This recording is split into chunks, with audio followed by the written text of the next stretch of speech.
Charles II was the last king of Spain during the reign of terror of the Habsburg dynasty. He was called El Hechizado, which means the Bewitched, because he was born with a horrific mix of physical and mental deformities that made him look more like a demon than a man. His twisted appearance was the result of generations of close intermarriage among the Habsburg royals, an addiction to incest that poisoned his family's bloodline. The story of what happened to them is one of the strangest, most disturbing tales of the human condition ever recorded. It's me, Dot, and today we're going to do our best to answer the question, why? Why was Charles II such a horrifying monster? To understand how Charles II became the bewitched king,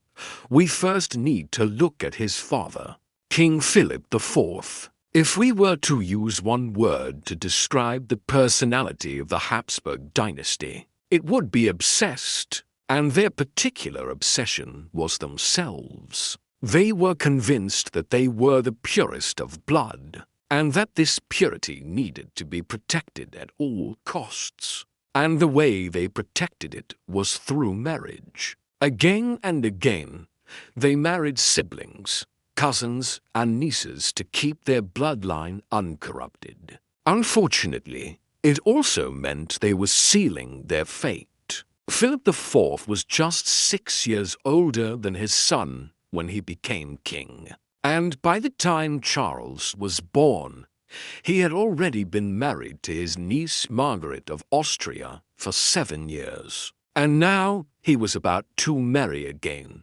this time to another of his nieces, Isabella of Spain. This was more of a political move, as the 2 previous marriages between Philip and his niece had failed to produce any heirs. Philip desperately needed a son, and he hoped that a 3rd time would be a charm. Well, it was a charm all right, but not in the way Philip had hoped. When Charles was born, his tiny body was covered with pustules and blisters. The midwife who delivered him declared, "God has sent me a king and a bastard." As soon as he was born, it was clear something was wrong. He never developed properly. At the age of 4 or 5, he still couldn't walk and was completely mute. He required a special high chair to feed him, as he lacked the strength to hold his head up.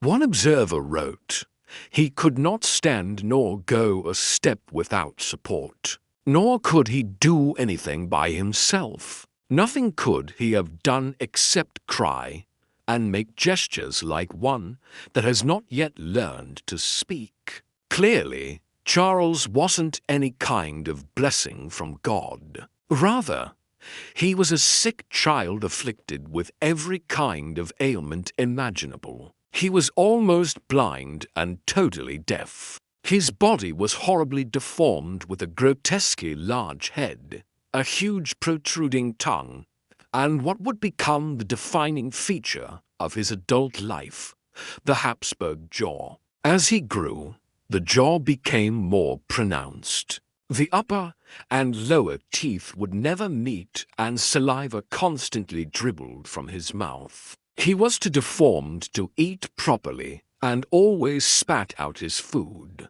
It was said he could only eat soft things like scrambled eggs and soft bread soaked in water. It must have been a humiliating experience for the young prince, and no doubt made him the target of ridicule among the Spanish nobility. His speech was affected so badly that he could never master the use of words. Instead, he spent much of his life communicating through sign language. A further blow to his dignity was that the nurses who looked after him called him El Bobo, which means the fool. There was nothing funny about it. This wasn't a laughing matter. It was cruel and unnecessary. But the nurses were frightened of the king's rages and didn't care if they upset the poor boy. The problem with Charles was that he was a ticking time bomb. He would eventually inherit the Spanish throne, and with it, the title Holy Roman Emperor. The court knew this, and while they were willing to overlook the defects of a lowly nurse, they drew the line at mistreating royalty. So they hid Charles away in a series of palaces and convents where he could be watched over, and the public kept in the dark about his condition. For a while, it worked, but then stories leaked out. People heard about the deformed prince, and whispers spread through the kingdom about his condition. Some said he had been cursed by God or possessed by a demon. The superstitious nature of the time meant there was no distinction between mental illness and possession. To the court, it all seemed the same. In 1661, when Charles was 17, Philip IV officially named him his heir. By now, everyone knew about Charles's condition. Rumors had spread across Europe and reached the ears of kings and princes. The French ambassador in Madrid wrote to his king, "His Majesty is very ill, both in body and mind.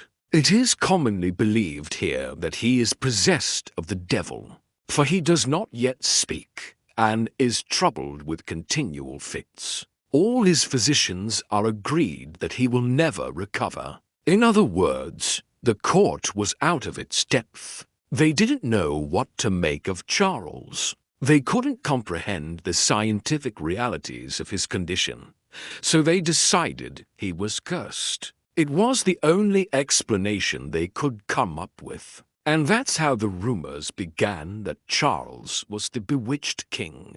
As he grew older, his condition continued to deteriorate. His fits and fevers became worse and more frequent, and he became increasingly frail. He could no longer stand without assistance, and his bouts of epilepsy often left him unconscious for hours. He was described as being the size of a small dog. Despite his condition, he was forced to undertake a grueling tour of Spain, paraded around cities so people could see him for themselves. The court wanted to show off their future king, but instead humiliated him in front of the entire nation. One of the things that exacerbated Charles's physical and psychological problems was the fact that he was largely ignored by his parents. His father was far more interested in waging war than looking after his son. His mother treated him as a political asset rather than a child. She saw him as a pawn in her Game of Thrones, a tool to be used against her rivals. And that was another reason why she dressed him in fine clothes and put him on display, to remind the courtiers who was the future king. She may have thought that exposure to fresh air and sunshine would help him, but instead, it damaged his eyesight and made his skin even more sensitive. He was entirely dependent on others for his well-being. He couldn't look after himself. He couldn't feed himself. He couldn't even dress himself. He needed someone with him at all times to change his clothes and bathe him. This was a king in name only. He was far from being fit to rule. At the age of 26, he finally inherited the Spanish throne. There was no coronation ceremony. It was simply assumed that he was king. But despite his title, he was still little more than a baby. He couldn't make decisions on his behalf. He couldn't even tell anyone what he wanted. He was ruled by whatever his advisors told him. Sometimes they argued, and he would become confused and disoriented, shouting and screaming for hours before falling into another fit. Throughout his life, there was one thing that tormented him more than anything else, and that was his failure to produce a male heir. He married twice, but neither wife could bear him children. It was obvious that Charles was incapable of siring a son, and this led to a series of power struggles that haunted his reign and became a source of immense anxiety for the poor king. After his first marriage failed to produce children, his mother insisted he wed again. His bride was a woman named Maria Louisa of Spain, the daughter of the Duke of Milan. Once again, it was a political match, and once again, it failed to produce an heir. In total, Charles had 9 children, 6 of whom died in infancy. The remaining 3 were girls, and none of them could inherit the throne. According to the rules of the time, only a male Habsburg could succeed to the throne. When Charles II came to power, he was already 26 years old. He would live another 12 years, but as he aged, his condition became more horrifying. He suffered from dropsy, a condition that caused his legs and feet to swell. His limbs became thin and withered, and his body was racked with pain. Towards the end of his life, he was said to have become delusional, wandering around the palace talking to himself, believing that he was seeing animals and plants growing inside his body. The following is an excerpt from the autopsy report that was compiled when Charles II died. The said body was greatly emaciated and wasted. His face was lean and shriveled, his eyes sunken. His nose and cheeks were much hollowed. His hands and feet were lean and wrinkled. His nails were much thickened. His gums were much thickened and receded. His teeth decayed and moved. His tongue large and red. His belly much distended. His legs and feet were lean and withered. His heart was the size of a peppercorn.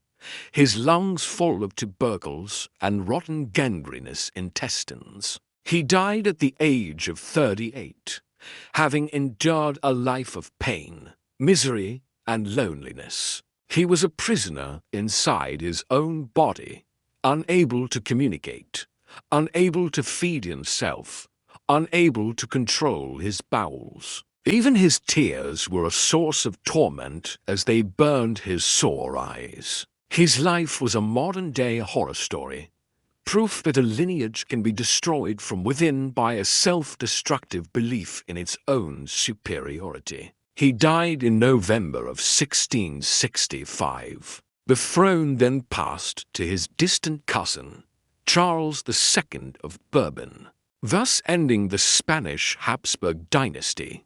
The next year, the country descended into chaos as potential heirs battled for the throne. The War of the Spanish Succession had begun. Now you need to watch why Charles I was the most hated king of England. Or have a look at this.